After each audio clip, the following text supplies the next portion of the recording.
What's up, YouTube? SpookCube here, and today we're talking Elemental Creatures, a spicy new TCG with a very fresh take that's doing a lot of things right.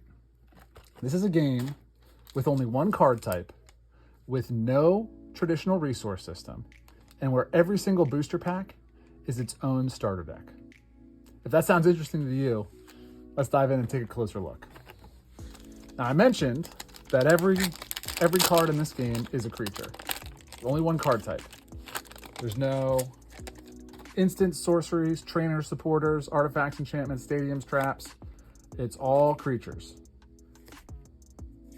And in this game, the goal is to build the most powerful team turn after turn and score 20 points, while your opponent seeks to dismantle your team and you seek to dismantle theirs. It's a very interactive game.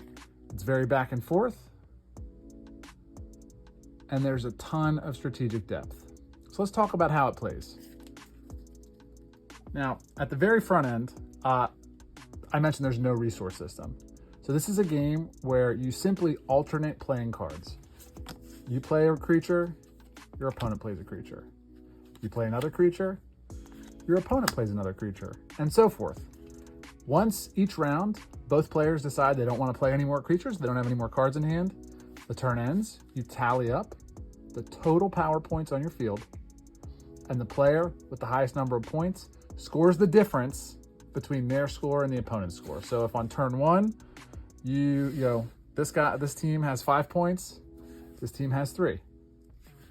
Opponent scores 2 points, right? That's the difference between 5 and 3. That's the general basic gameplay loop. Now, of course, because this is a creature game, these creatures grow, evolve, and mutate. And so throughout the game, as time progresses, you will be able to evolve or mutate your level 1 creatures into level 2 creatures, and your level 2 creatures into level 3 creatures. I'm not going to give a full rule summary here because Two Lanes from Card Game Crypt has already done that, and I would not be able to do it as well as him. So link to that video is in the description, but just understanding the basics of how this game plays is, I think, important to my video. So you're playing creatures in alternating fashion. You're leveling up your creatures via evolution or mutation. There's differences there. And it's very wide open. Any level 1 can mutate into any level 2. It can only evolve into specifics, but it can mutate into anything. And there's some different rules about how that works. And it creates a very strategically diverse and interesting game. Now, all of the TCG-esque element of this card game comes from the text on the cards themselves, right? You're simply alternating cards back and forth, building a field, but as the creatures, as you play the creatures, you will activate play effects, you will activate triggered effects, and there are also some creatures have ongoing abilities that are always active as long as the creature's on the field. This can create a very strategically deep environment where turn after turn, you're trying to outthink your opponent, outplay your opponent, and it's, despite the very simple rules and simple scoring and gameplay loop, there's a whole lot of depth present in this simple game system. In fact, one of the things I love about this game is that it almost feels like a lot of the times you're playing the opponent rather than playing the game. And I think that's a function of how clear and simple the rules are. Many games, many TCGs have a very defined progression and rule system that is intricate and interesting, but sometimes it can feel like you're playing a game rather than playing the opponent. Whereas I equate this oftentimes almost feels like a game like Netrunner, where a lot of the gameplay and a lot of the interaction actually takes place off the field in the battle of wits between the two players. And that's a really, really beautiful thing that's not present in every card game. And I really like that about this game. Now, one thing that's key to know is that when you level up one of your creatures through mutation or evolution, the lower level creature is returned to your hand and can be played again. And so this creates a very rich environment of strategic planning, back and forth, and the ability to surprise and outthink your opponent turn after turn. It's really, really cool.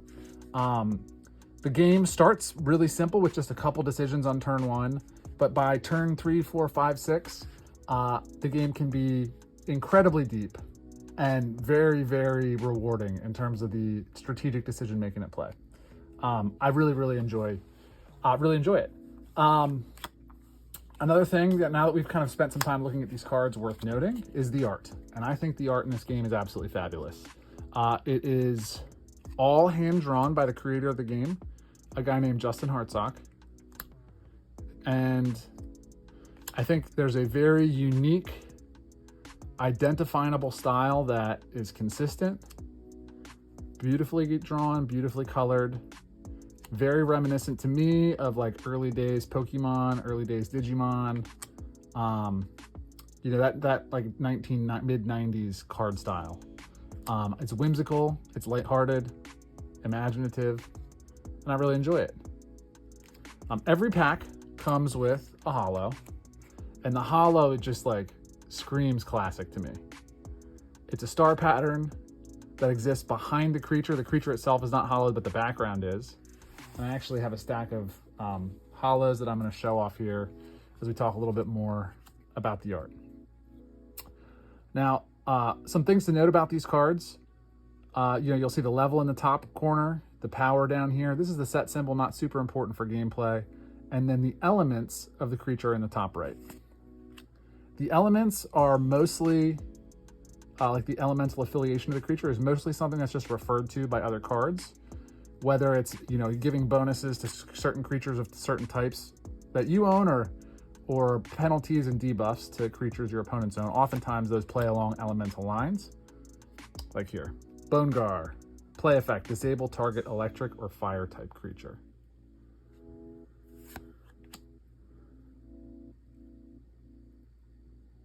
I really like this one, Conman Kane.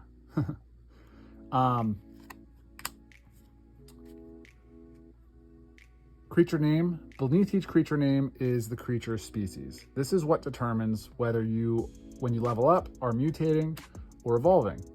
If you level up along species lines, i.e.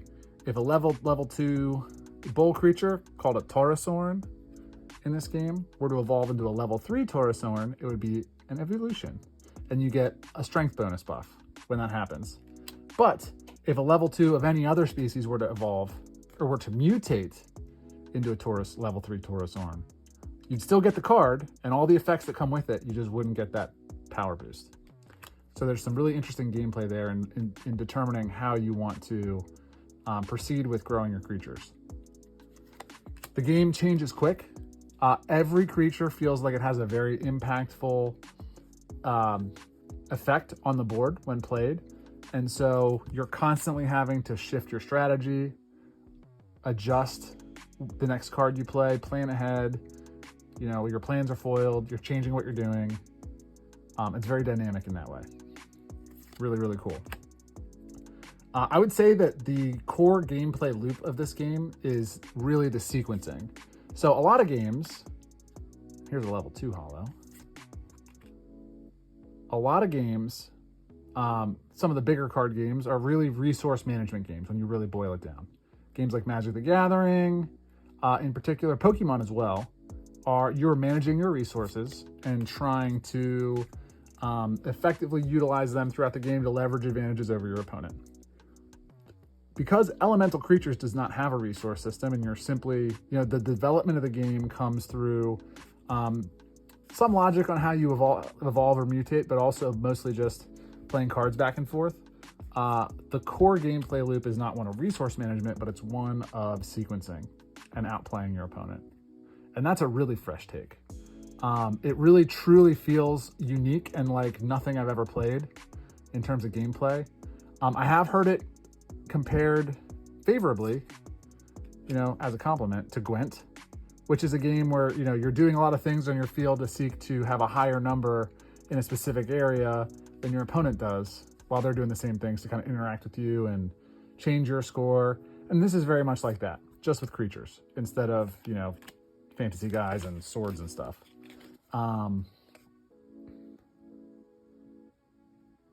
Yeah, so I've talked about the game. I've talked a little bit about the art. I'll talk about the creator real quick. So Justin Hartsock is a guy who obviously big fan of the TCG genre, set out to create his own TCG and has worked tirelessly for the last several years, illustrating, refining the rules, balancing the game, designing cards.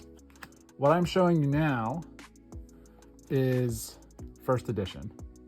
It's the first set that has been printed for the game. This was self-funded and self-produced by Justin. He had it manufactured overseas, shipped in, and if you want to purchase cards, you can join the Discord and reach out directly and buy them that way. That's how I received my cards. He does have plans to expand the creature roster for first edition, refine a couple things. I think mostly just in terms of art and card frames, which I think are beautiful, by the way. But he's got some improvements in mind. He's going to add somewhere in the neighborhood of 75 creatures, and sometime next year, potentially spring, potentially summer, potentially fall. There's no clear timeline yet, but this game is going to Kickstarter, and he will crowdfund alpha creatures and hopefully pursue a nationwide release. As of now, Justin is focusing on building a local community for the game in his area, in local game stores around him, and the game is pulling in numbers. They are having more and more people play every week. They do constructed events, and it seems like it's a really, go check out the Discord. People are bumping there. The game seems very well received locally. There's a comic shop in his area that carries the game that hung uncut hollow sheets on the wall. They look gorgeous. Yeah, it's cool. I think the game has some legs. I really do. It's a very fresh and unique take. And I think probably the most, what grabbed me in this game is something I actually haven't even talked about yet. And that is the way booster packs are constructed. So every single pack in this game is playable as its own deck. Basically, a lone booster pack can be your starter deck. So let's walk through this. So every booster pack comes with 5 level 1 creatures, of which there are 15 possible, 4 level 2 creatures, of which there are 60 in first edition, and then 3 guaranteed level 3 creatures, of which there are 120 in first edition. These ratios create for an absolutely perfectly playable sealed deck. And so basically it's like a pack battle system. You buy a pack, you rip it open, shuffle it up, and you can play a full game. It's a lot denser and deeper than any pack. Like, this is the best executed pack battle I've ever played. You get the full game experience. It's limited, right? You don't have control over, necessarily all your evolution lines. You get a random mix of creatures, but the rules of this game are so flexible that any pile of cards is going to create interesting strategic decisions. And then your opponent's going to have their own random thing, and it creates a really fun and fairly balanced gameplay. Obviously, like, you could just luck out and have like perfect evolution lines for for all 3 of your level 3s, and you're probably going to stomp your opponent. But in reality, in the games that I've played, the games are tense. They're nail bitey. Like, it's quite good. Like, very, very good. And it's the full meal. Like, constructed is its own thing. The deck building in this game seems to be very, very deep and have lots of interesting decision trees along the way. And I think part of that is the way just the ratios of the way creatures are designed in the set, right? There's 15 level 1s available, 60 level 2s, and 120 level 3s. So it's like a decision tree that just kind of branches out and gets wider and wider as you go up the evolution lines and the mutation lines that are possible in building, a competent and deep strategic constructed deck. Now, each deck also comes with its own holo, and because there's more level 2s and 3s than level 1s, typically that holo is going to be a level 2 or a level 3, at least in the packs I've opened so far. There is no built-in rarity system in this game. Every card is equally likely to show up in a booster pack. So there's no chase cards, there's no ultra secret super rares, no alternate art treatments or anything like that. You get what you get in the pack. There are, you open a box, you're gonna have more than a play set of all the level 1s, because there's only 15 of them, and you get 5 in every pack, right? And you'll probably get pretty close to a playset of level 2s because you get 4 of those and there's only 60. And then it might take 2 or 3 boxes to get a full playset of level 3s. But I mean, that's, in terms of like just opening cards for the product, that's really, really good. About as good as it gets for the TCG. Now I will mention the booster boxes come with 36 packs. Justin is selling them through Discord for $80. He's also selling them in local game stores for $80. That is less than $2.50 a booster pack, which is less than half the cost of most per pack of most TCGs on the market right now. And you get 13 cards, and every single booster pack is its own sealed deck. It's like the value proposition here in terms of gameplay is wild. I've played many of these sealed deck games and just with my kids, and it's great. It's really, really fun. Like chef's kiss, honestly. Really cool gameplay, very unique.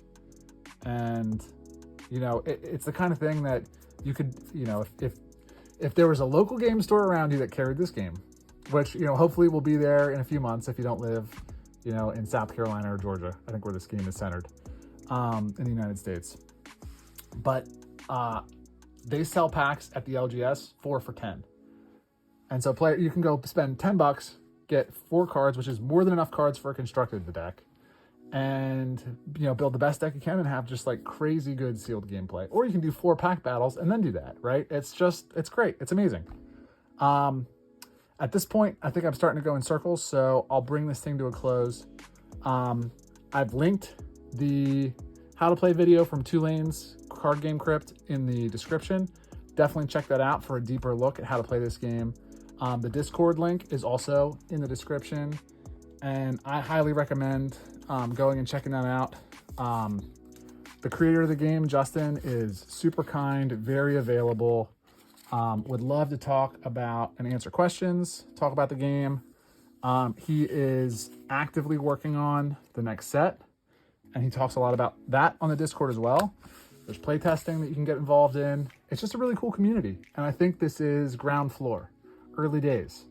You know, simply for the pack battle thing, the totally unique gameplay loop, and the value proposition. Like, this is a TCG that would be pretty easy to teach non-TCG players because they don't have to get their head around timing windows, resource systems, different card types. It's literally just draw some cards. Let's go. Here's where you play your level 1s. Here's how they grow. Here's how they evolve. Let's just play a card. I play a card, you play a card. Easy.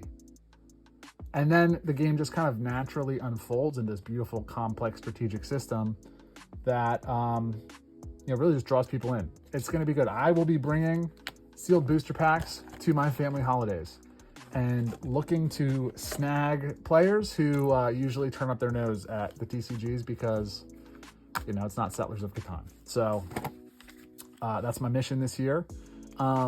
This would also be a game that would be pretty easy to build a nice small local play group around.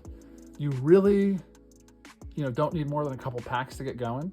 And it's the kind of thing that if you have 1 other person, 3 other people, 5 other people, you guys can pool money, buy 1 booster box, and start out with a sealed and just run a progression league.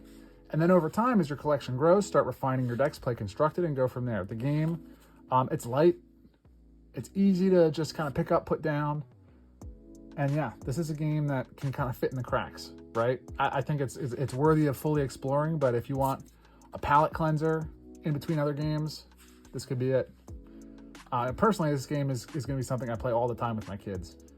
It is just a very clean, easy way to teach strategic thinking, math, spatial reason, like all sorts of good, like learning school-age kid skills.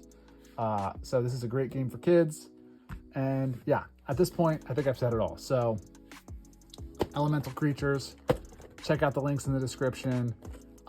Definitely look at getting into this game. It's, you know, super unique, super interesting. And you can be like that cool kid at your LGS, you know, who finds the, I don't know, it's almost like, you know, when you were younger and into indie music and finding those bands that, you know, nobody ever heard of and had played 3 shows in Vermont or something, you know. This is the stage we're at with Elemental Creatures, but it's early days. So this game's going to blow up. So pick it up now before it hits Kickstarter and everybody knows about it. And then you will have tons of sweet first edition cards to show off and trade. Anyway, thanks for watching. Thanks for listening to this very unique niche recommendation. Cube out.